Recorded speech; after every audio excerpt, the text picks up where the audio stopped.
Hello everyone, Ron here from RJJ's Reactions, and this time around something a little bit different.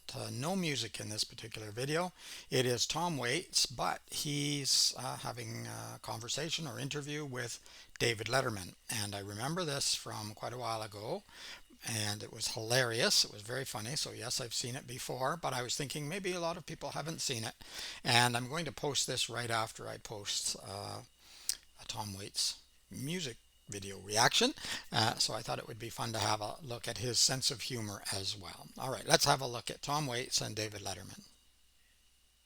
Well, Grammy Award winner and a member of the Rock and Roll Hall of Fame, one of America's preeminent singer-songwriters. This is his current album. It's entitled Bad As Me. Ladies and gentlemen, here he is, Tom Waits, everybody.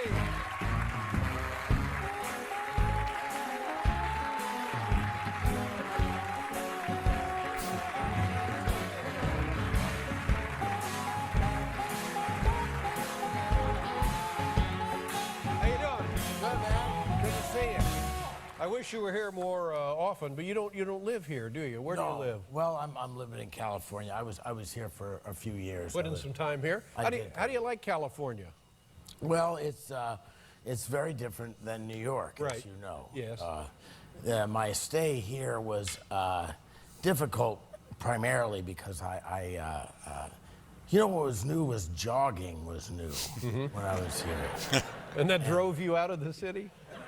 No, I thought it was an acronym for something. I thought it was Jamaicans on grass or something. Oh, sure. Easy enough to make that mistake. Yeah. So but I wasn't ready for it. Because I was still drinking and smoking at the time, kind of around the clock. Around the clock. Sure. Well, it is. If you really put yourself into it, it's a 24-hour-a-day gig. It got in the way of my jogging. But you look fantastic, by the way. Oh, thanks. And I couldn't help but notice what seems to be an artifact here. Well, I too am no longer allowed on eBay. Really?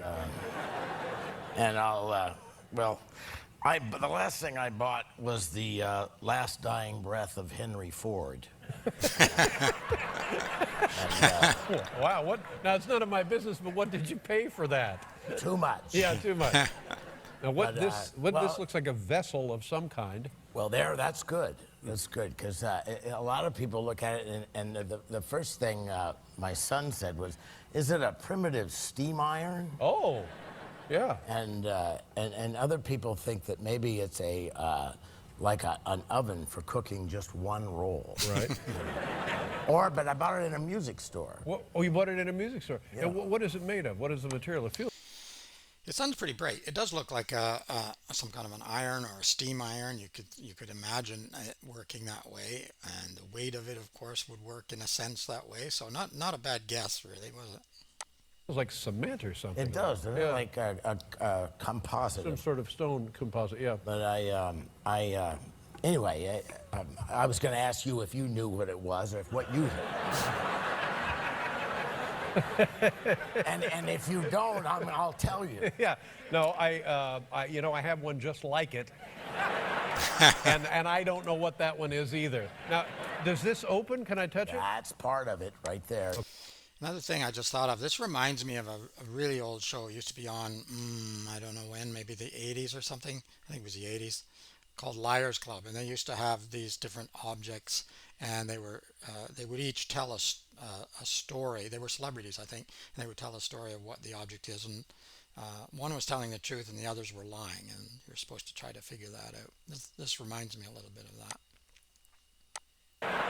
And I don't know what that one is either. Now, does this open? Can I touch it? That's part of it right there. Okay. You can lift that up, and you drop it back down. Right. Yeah. Here's the deal. You want a description? Yeah. You take a piece of string and you tie it to here, and then you set it. You open it up like that, and then you bring the string into the back here, and it goes through the back, and to the string you tie a piece of cheese. Oh, my See? God. And because of the color, rats are drawn to the device. Yeah. And they go in the device and eat the cheese in the back. And when the cheese is gone, Remarkable. I've never. What? What year? What era are we talking about? 1800s. 1800s. And it's heavy, and it's heavy for a reason. A lot of people think the holes are just so that the rat will have a chance to breathe easier. Well, No. that's mixed message there, isn't it? What are the holes? Oh, to make it lighter. No. No. To make it, it's so that you can submerge it in water. Oh, I'm telling you, Tom, this is genius. This is absolute genius. I didn't know if I should say that last part. Oh, no. Because we're talking about rats and the plague is what we're talking exactly. about. And if something had to be done, and by God, this is one-stop shopping here, my friend. The trouble. It's only one rat at a time. But it'll keep you busy. Yeah. That is just remarkable. And do you know anything about the design and how old the design is? I don't know. This is from the 1800s. I bet this goes back to the 1600s because the beauty of the simplicity is remarkable here. We're not capable of anything like that ourselves. No, we're not. In this dimension. No. You have to go back Yes, to find that's this. right. Yeah. Yes, it is absolute genius. And I don't know, on a scale of humanity, maybe not, but fine. It's fine with me. Fine with me. When we come back, Mr. Waits is going to be singing for us something from the new album, right? Thanks. Yeah, fine with me too. A rat is a rat. Not into animal cruelty or anything like that, but what an interesting design. And what a sense of humor. I thought he's a very humorous guy as well as talented in terms of music and lyrics, etc. So I hope you enjoy that, a little look at Tom Waits's humor. And I thought it was quite funny, and I think there are some others as well, so I might have a look at those if anybody's interested. In the meantime, let me know what else you would like to hear musically from Tom Waits or anyone else. It's Ron from RJJ's Reactions. Keep listening, keep having fun. Bye bye for now.